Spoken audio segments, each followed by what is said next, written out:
Dis-moi de faire quelque chose pour Dieu et mon pays et de retourner au travail. C'est une bonne idée. Je vais te botter les fesses, Tom. Pouvez-vous me menacer de me donner un coup de pied d'une manière plus drôle?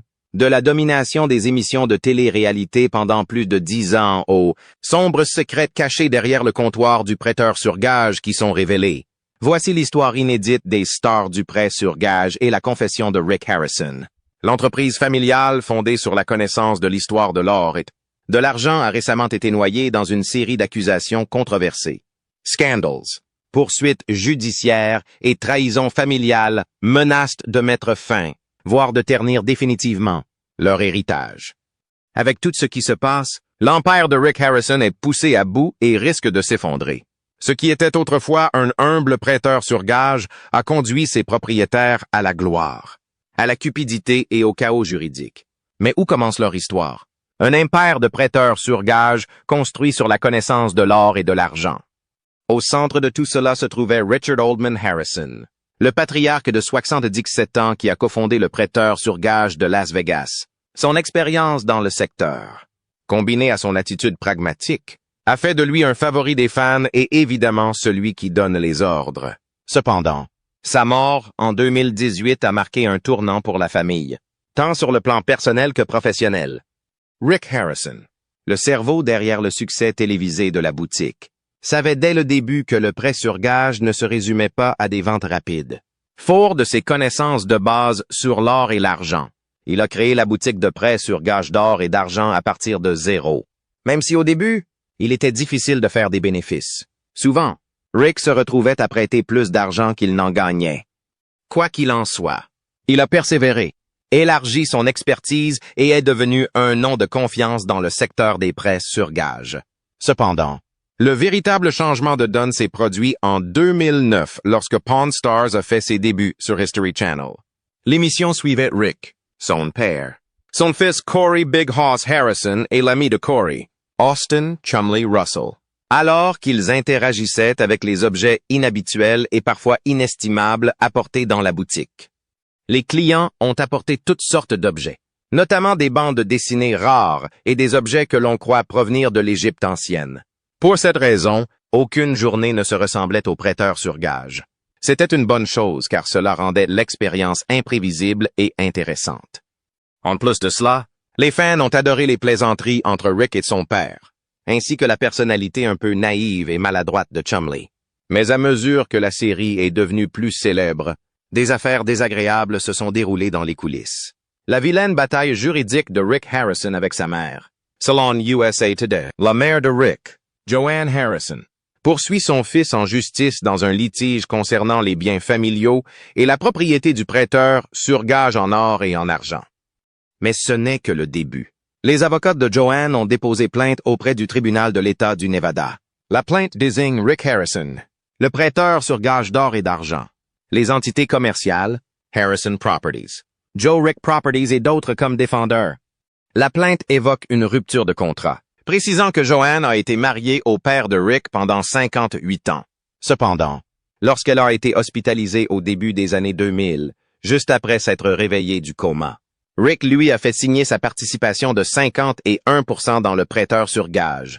Après avoir réalisé ce qu'elle avait fait, ou ce qu'elle avait été obligée de faire, elle a riposté et a demandé justice en affirmant qu'elle n'avait pas pleinement compris ce qu'elle signait dans son état à ce moment-là.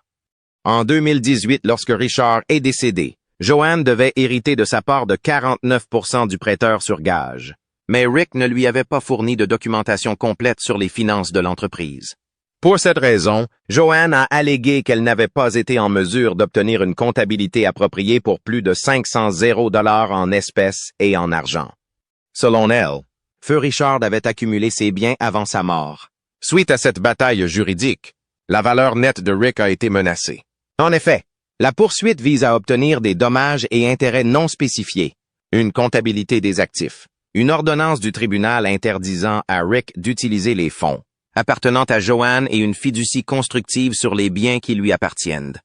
Dans une interview au Las Vegas Review Journal, Rick a affirmé que les allégations étaient fausses et a suggéré que sa mère, de 81 ans, était manipulée par d'autres personnes à des fins personnelles.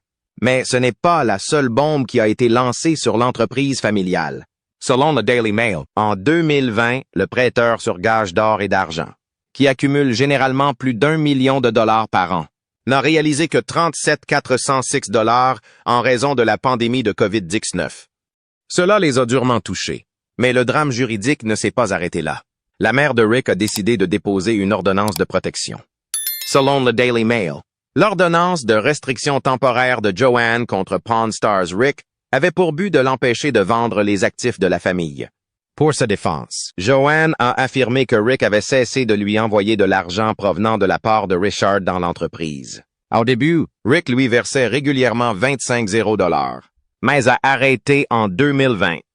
C'est pour cette raison que Joanne a déposé une demande d'ordonnance restrictive pour tenter de rétablir cette allocation par l'intermédiaire des tribunaux. De plus, l'ordonnance restrictive empêcherait également Rick de transférer ou de dissimuler des liquidités ou d'effectuer toute autre action qui diminuerait l'intérêt de Joanne dans l'entreprise familiale. De plus, la publication a également signalé que Joanne avait alors 81 ans et souffrait de nombreux problèmes de santé qui nécessitaient des soins et une surveillance 24 heures sur 24, ce qui pouvait coûter jusqu'à 15 $ par mois. Ce qui a choqué Rick, c'est qu'il a appris l'existence de la demande d'ordonnance restrictive par le biais des médias et non directement de Joanne. Après cet incident, Rick a affirmé avoir essayé de la joindre à plusieurs reprises pendant plusieurs mois, mais sans succès, ce qui l'a empêché de négocier de meilleures conditions pour que tout le monde puisse rentrer chez lui heureux, même s'il ne retournerait pas au même domicile. Mais ce n'était pas la seule bataille juridique à laquelle un membre de cette famille, ou du moins un ami, était confronté. 1. Les ennuis judiciaires de Chumley Austin. Chumley Russell est sans aucun doute l'un des acteurs les plus louches de Pawn Stars. Comme l'a rapporté TMZ en 2012, il a été filmé en train de se battre avec un type à Hollywood avant de fuir les lieux. La victime a été laissée sur le bord de la route couverte de bleu et de sang. Mais Chumley a insisté sur le fait qu'il avait agi en état de légitime défense après que le type a menacé de pointer une arme sur lui et ses amis. Selon Chumley, l'instinct a pris le dessus et l'homme ne semblait même pas savoir que Chumley était à la télévision. S'adressant à TMZ, Chumley a déclaré que l'étranger voulait juste monter dans leur voiture et créer des problèmes. Bien qu'il ait évité une balle avec cette affaire, rien n'excuse le scandale dans lequel Chumley était sur le point de se retrouver 4 ans plus tard. Selon le Chicago Tribune, Chumley a été emprisonné en 2016 après avoir été arrêté pour 20 crimes présumés. L'arrestation a eu lieu après que des policiers ont perquisitionné son domicile dans le cadre de leur enquête sur des accusations d'agression sexuelle portées contre lui. Au cours de la perquisition, les policiers auraient trouvé de la méthamphétamine, de la marijuana et au moins une arme à feu au domicile de Chumley, dans le sud-ouest de Las Vegas. Bien que Chumley n'ait pas été inculpé pour des accusations de crimes sexuels, l'agent Larry Hadfield, porte-parole du département, a déclaré qu'une partie de l'enquête était due à une plainte récente d'une femme et que les agents faisaient tout ce qui était en leur pouvoir pour découvrir la vérité. Cependant, selon les rapports de TMZ, Chumley était le suspect dans l'affaire d'agression sexuelle. Le rapport de l'AP cite les dossiers du centre de détention du comté de Clark indiquant que Russell faisait face à 19 accusations de possession de drogue et à une accusation de port d'armes. Après un certain temps, les accusations d'agression sexuelle ont finalement été abandonnées, mais le mal était déjà fait et il ne s'en sortirait pas si facilement. Chumley a dû faire face à un nouveau cauchemar judiciaire à cause de ce qui a été découvert lors du raid. Selon TMZ, les policiers ont saisi une énorme liste de stupéfiants, dont de l'herbe, de la méthamphétamine et du Xanax. En plus de cela, ils ont également découvert des traces de cocaïne et 12 armes à feu, dont 8 n'étaient pas enregistrées. Voyant qu'il était compromis, Chumley a finalement plaidé coupable pour échapper à une peine de prison. Il a plaidé coupable à un délit de port d'armes, de possession illégale d'une arme à feu et de tentative de possession de drogue. Il était dans une situation délicate, mais il n'était pas le seul. La nuit de folie de Corey Harrison et ses problèmes personnels.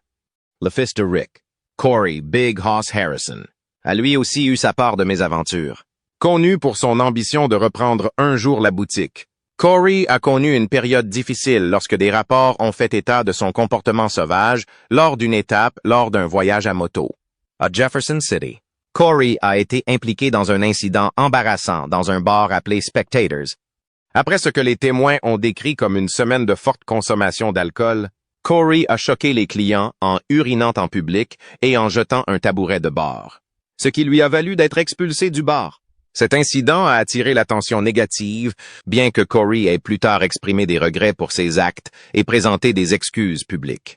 Bien qu'il ait fait de son mieux pour laver sa réputation en utilisant son charme, de nouveaux ennuis ont continué à le poursuivre. Corey a fait à nouveau la une des journaux en 2021 pour de mauvaises raisons. Selon TMZ, Big Hoss a loué un camping-car pour de courtes vacances dans le désert californien en 2020. Cependant, selon le propriétaire du véhicule, William Villafana, Harrison n'a apparemment pas rendu le camping-car à la date convenue et en un seul morceau.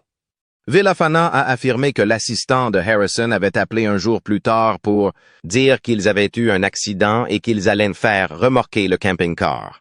Mais il a fallu attendre 2 jours supplémentaires avant que le véhicule complètement détruit n'arrive enfin, en plus des dommages à la carrosserie attendus en cas d'accident. Villafana a affirmé que l'auvent du camping-car avait été arraché et que son intérieur était jonché de bouteilles vides et d'œufs, entre autres choses. Il semblerait que l'accident ait été violent. Selon TMZ, Villafana a estimé que les réparations coûteraient jusqu'à 30 000 $. De plus, Villafana a affirmé avoir dû annuler 10 réservations en raison de l'état du véhicule. Il a également affirmé que Harrison avait refusé de payer les dommages, ce qui l'a forcé à déposer plainte auprès de la police. Voyant l'attention médiatique suscitée par cette affaire, le représentant de Corey a tenté de faire taire l'affaire en affirmant que Corey avait loué le camping-car, que les ouvertures ne pouvaient pas rentrer et qu'il n'était pas en état de rouler. C'est la seule déclaration qu'il a faite à TMZ. Il a insisté pour que Corey fasse remorquer le camping-car jusqu'à Las Vegas et que l'assurance s'en charge. Grâce à ses ressources, Corey a réussi à échapper légalement aux conséquences des accusations.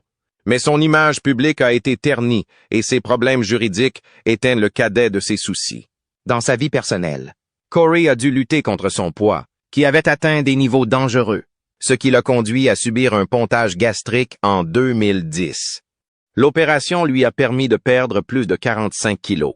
Mais la tension personnelle a continué alors que Corey devait faire face aux pressions de la célébrité, gérer le prêteur sur gage et maintenir un mode de vie sain.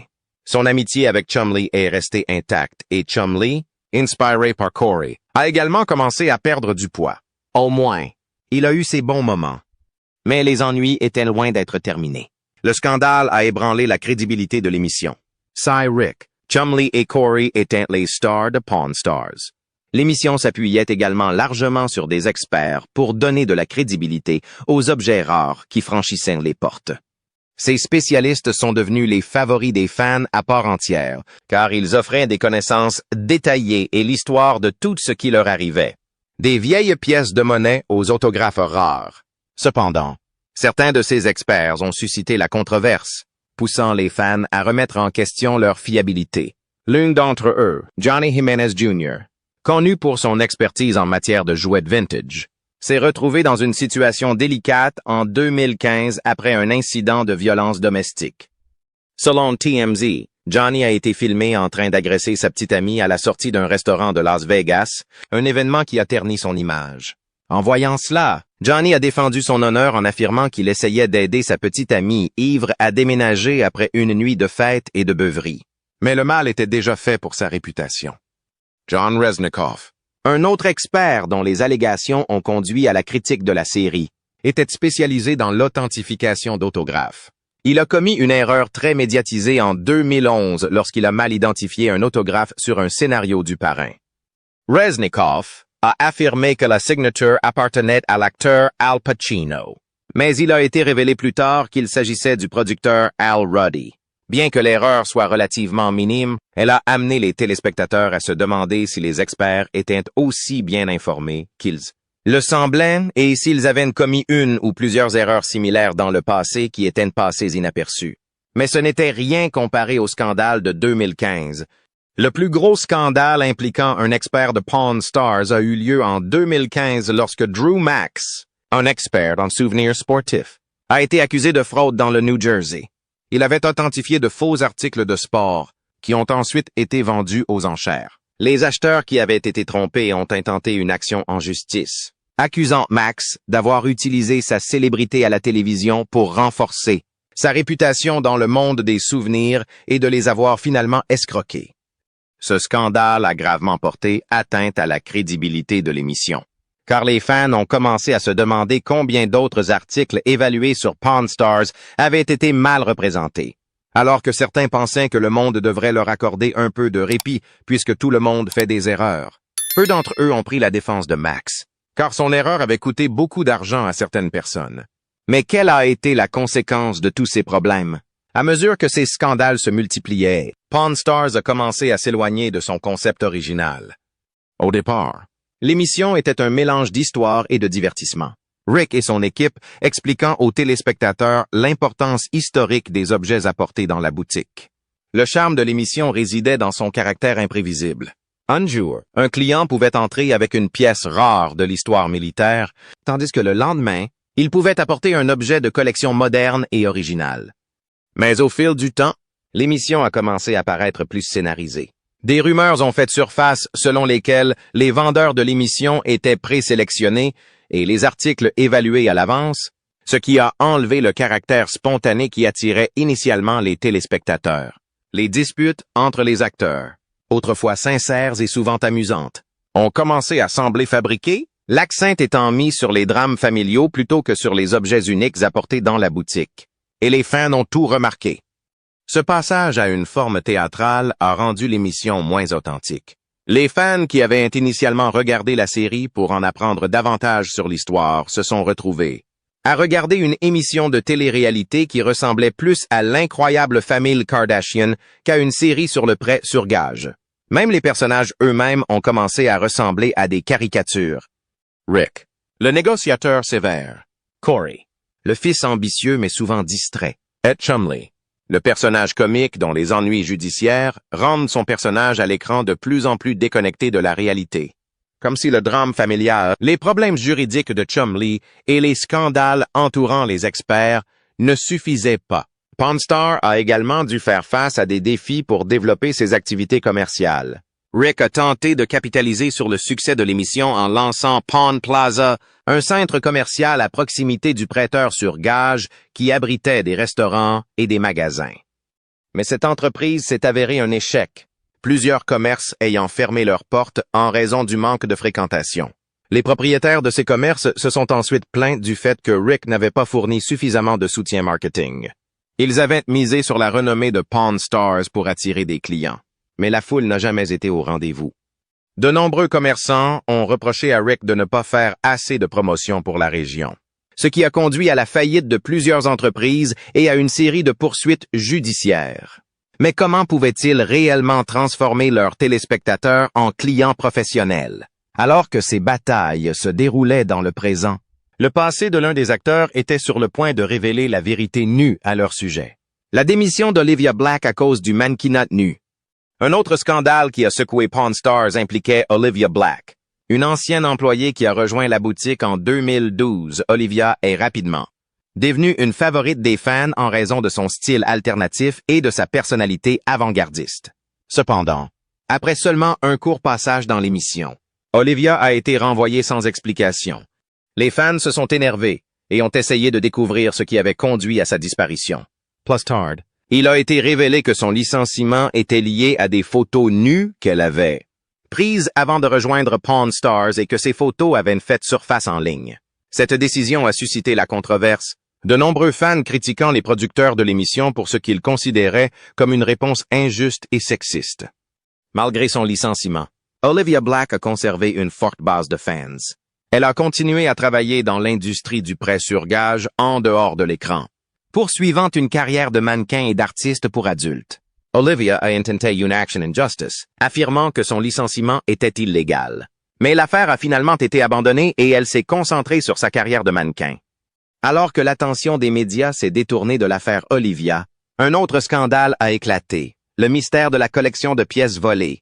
À ce stade, les membres de la distribution de Pawn Stars ne sont plus étrangers aux démêlés avec la justice. En 2014, ils se sont retrouvés au centre d'une bataille juridique. Cette fois, il s'agissait d'une prétendue fusion d'une collection de pièces de monnaie antique volées.